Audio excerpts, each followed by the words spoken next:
ichingdagi dardingni ishonib aytadigan bitta bir do'sti bo'lishi bu katta ne'mat. Ya'ni ayta olasan, hamma yo'g'ingni ayta olasan.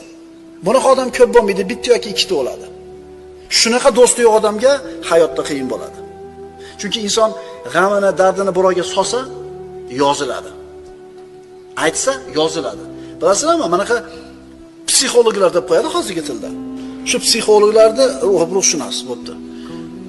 Shu odamning asab kasalliklarini davolashda stressni chiqarishlik uchun shunaqa bir uslubi bor.